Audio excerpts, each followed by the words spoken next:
So Jesus comes back from praying in the Garden of Gethsemane. He finds Peter, James, and John sleeping.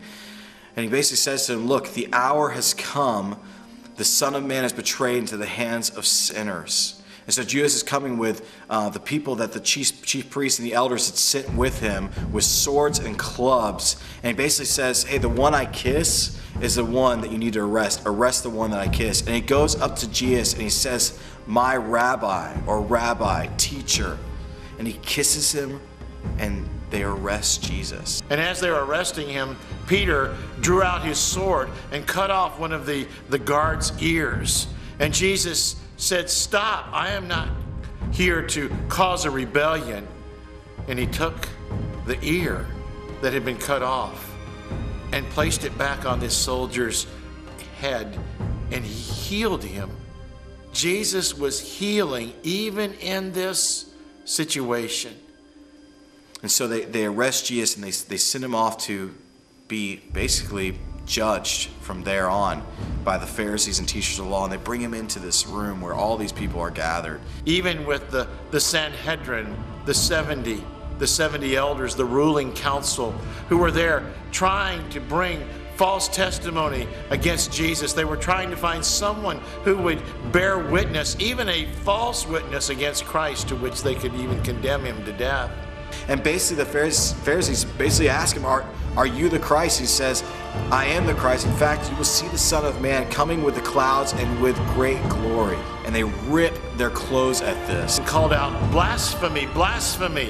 What else do we need? We have no need to hear anything else from this man. And they took him to Pilate.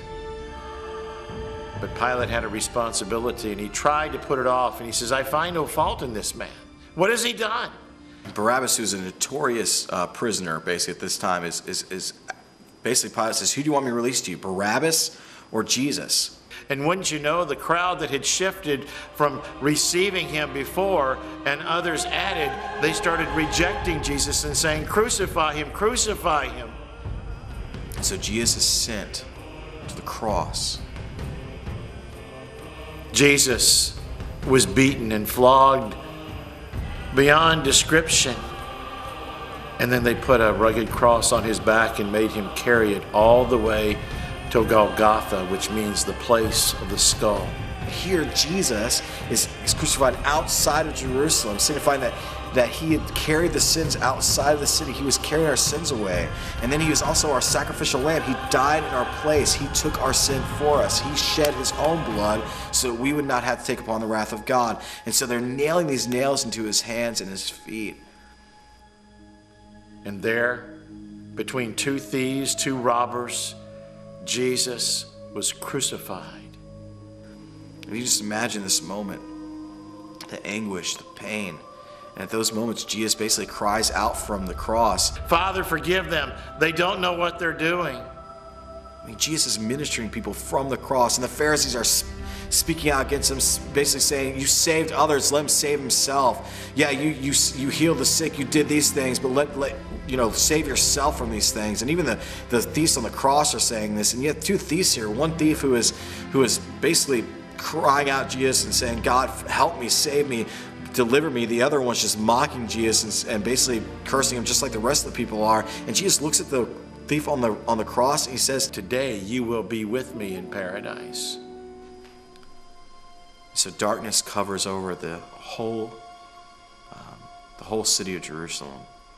And Jesus cried out, Eloi, Eloi, lama sabachthani. My God, why have you forsaken me? Remember the anguish that he had gone through in Gethsemane as he had prayed and sweat drops of blood, knowing what he was going to have to face. Yes, the sin of the world, he became sin. Even though he had never sinned, he became sin for you and for me. Because at that moment, God had turned his back on Christ. At that moment, God had at that moment when all the sin of the world was on Jesus, God had actually turned his back. Jesus experienced separation from God on our behalf so that we would never have to.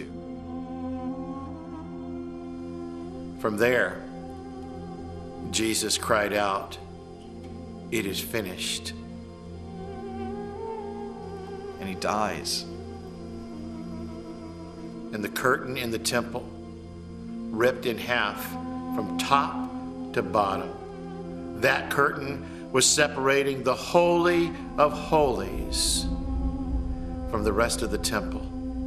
That which had separated God from man was now ripped in half from top to bottom. God tore it in half. And death, at this point, seemed to be victorious.